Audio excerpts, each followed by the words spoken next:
Hello and welcome to more history stuff. So this is the last in the series of videos I'm making about Griffith ap Gwenwynwyn, Lord of Southern Powys in the 13th century.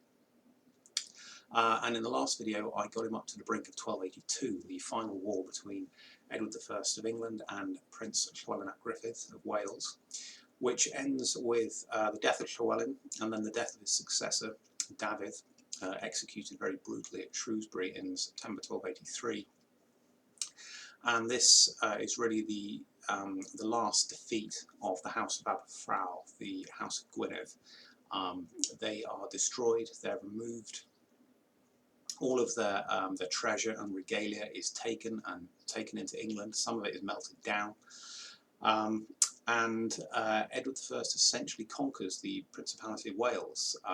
This is the climactic point that we remember as marking the conquest of Wales, just as 1066, for instance, marks the conquest of England. It's not quite so simple as that, of course. There's still lots of complicated things and fighting and rebellions that went on in England and Wales after those dates, but this is really the marker, this is when all the important things happened. And Griffith's role in all of this is quite important, although it's quite difficult to tell precisely what he was doing as an individual. He was quite elderly by this point. He's in his early 60s, probably too old to be leading his troops in person anymore. So he probably let his sons do all that. They did all the sort of the front line stuff. While you can imagine Griffith sitting in his castle at Welshpool, this very wily old man, pushing pieces around on a map of Wales, of the marches, deciding how he's going to trap Llywelyn and destroy him. As I said, was almost certainly, if not present, directly involved in this very murky conspiracy that lured Llywelyn out of Gwynedd and into the March, where the Marcher lords were able to trap him and destroy him, which is what happens. Griffith also supplies troops elsewhere to the English army. For instance, we know that when the part of the English army under Reynold the Grey lays siege to Ruthin Castle, one of Dafydd's strongholds in the north, they've got a large number of men of Powys with them, of Powysian troops, and after the castle is taken, Grey puts the men of Powys in charge of the castle. They're given custody of it. So Griffith, as ever, as all through his career, he's very important to the English crown.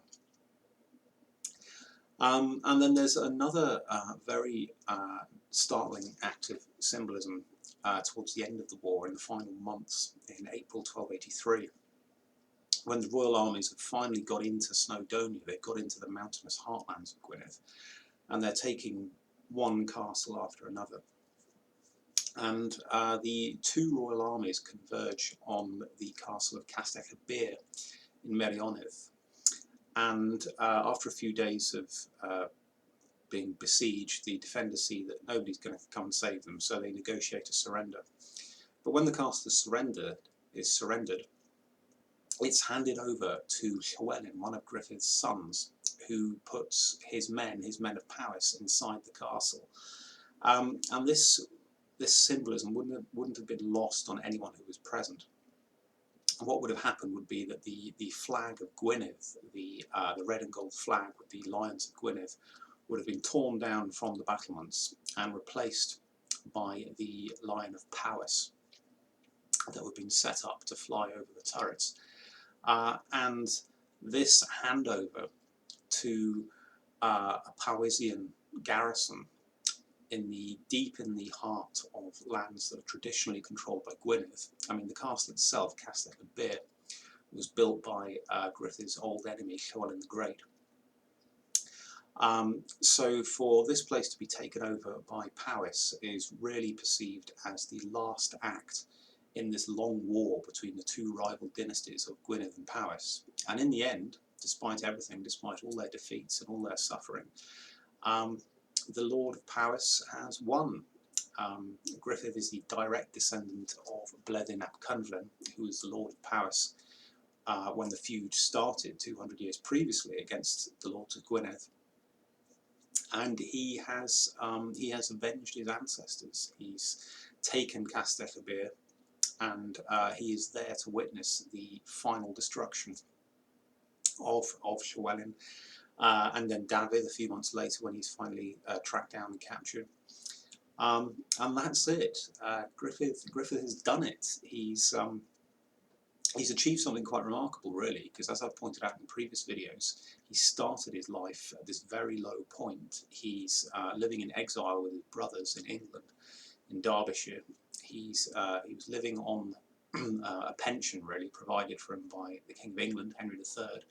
He had no power or influence, really, left in Wales at all after the defeat and exile of his father. And he's gone from this very desperate, humiliating start in life to becoming an extremely powerful and wealthy landowner in Wales. And not only has he recovered his ancestral lands in southern Powys, but by one means or another he's managed to grab other bits of lands as well and expand his territory. And he's also helped to engineer and witnessed the final death and total destruction of the royal house of Gwynedd, which is one of the great sort of dramatic moments in the history of medieval Britain. You don't often see the complete destruction of an ancient and powerful royal house, but this is what happens in 1283. I mean, there's still a few sort of relatives and kinsmen running about, but the main line, the main branch of the family is completely rooted out and destroyed. Llywelyn and Dafydd are killed. Their children are locked up for life in either Bristol Castle or various convents and religious houses around England. Edward doesn't kill them, but neither can he allow them to grow up and marry and have children, because obviously that will threaten his power in Wales. So they just have to be turned into virtual prisoners for the rest of their lives, which is what happens. But Griffith's fate is very different. He finally dies in 1286, and so far as we know, he dies in his bed at Welshpool, his castle, his family seat.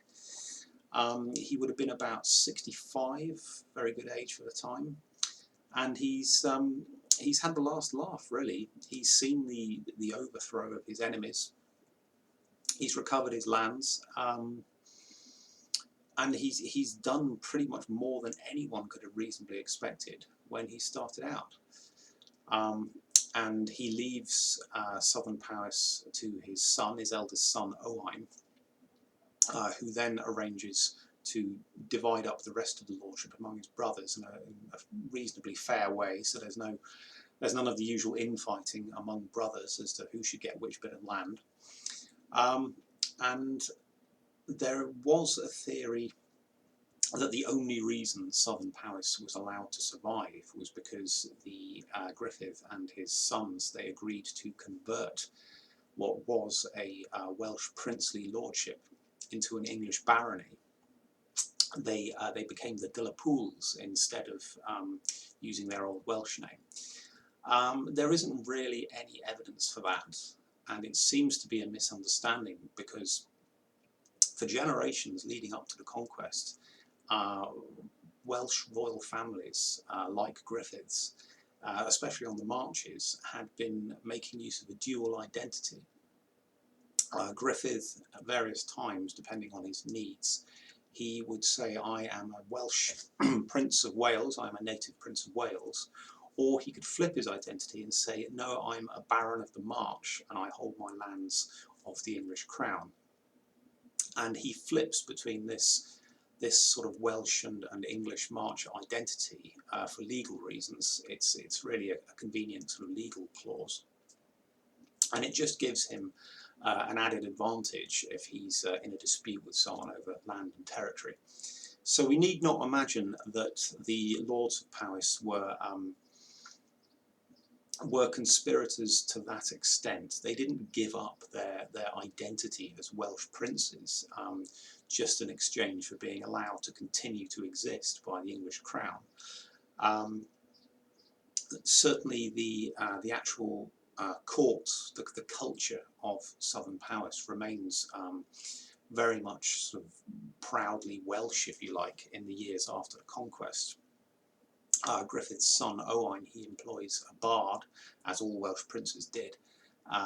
This man's name was Llywelyn, and Llywelyn, in his surviving poetry, he hails Owain and the lords of southern Powys not only as powerful men in their own right, and I'm just reading from my notes here, but he also praises Owain as an invincible military leader, and he's so far from being a pawn of the English that he is the terror of London and invincible against the Brynaich. Brynaich is an ancient Welsh term for the English. Technically it means the Bernicians, who were a Saxon kingdom long back in the 7th and 8th century AD, up in what is now Northumberland. But the word stuck. Welsh poets continued for centuries afterwards to refer to the English in general as the Brynaich, the Bernicians, even though obviously they weren't anymore.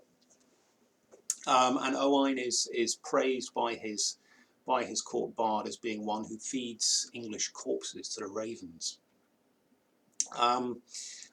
So, I mean, this is all perhaps a little bit, they're flattering themselves a little bit if Owain and his family imagine that they are somehow fiercely independent of the English crown, because they're anything but. So far as Edward I and his successors are concerned, the lords of Powys are marcher lords. They are servants of the crown, and they're required to do they are required to do active service when the king demands. So, for instance, Owain raises 1,000 men to help crush the rebellion of Rhys ap Meredydd in 1287. He also serves as a squire in the king's household. He carries the king's shield and his banner on ceremonial occasions. So what's happening here is that Griffith and his sons are trying to pursue a double course. They are, on the one hand, maintaining their identity and their culture as lords of Powys who can trace their descent back centuries. On the other hand, they're posing as English-style marcher lords who do military service for the King of England. They hold their lands of him, and they're perfectly aware that they rely very much from this point on the favour of the king. Whatever their bards might say, and however often they're praised as people who slaughter the English, the political reality is that they are servants of the King of England. But then they were always going to be someone's servant. That's the great sort of catch-22 that the lords, this particular dynasty, the lords of southern Powys, have had to cope with for hundreds of years, is that they can't be independent because they've got Gwynedd on the one hand and England on the other, and neither of these competing states are going to allow Powys to exist of itself and to govern itself, because they're fighting each other over Powysian soil, and both sides want the allegiance and the loyalty and the resources of Powys to help them fight each other. So, in the end, Griffith makes a pragmatic decision after a long career in which he served the King of England sometimes, other times he served the Prince of Wales against the English. He's never really been able to act independently, and he knows that that is not a possibility. It's never on the cards. So he makes the practical decision to join the King of England, help him to destroy Llywelyn, Griffith's ancestral enemy, and then make the best of the situation afterwards, which is what they do. Owain is left in peace to rule southern Powys. He doesn't live for very long, and then more trouble sort of brews in the reign of Edward II, in which Powys finds itself threatened by a completely different set of circumstances. But that's the third generation after Griffith, so really well beyond the time remit of these videos. I'm struggling to talk today. So yes, that's the end of the series on Griffith at Gwenwynwyn. I hope you found it interesting, even when I've been tripping over my words and contradicting myself and getting facts wrong. What I wanted to do is give an impression of a slightly controversial figure in Welsh history, and what men in this position had to do in order to survive and prosper.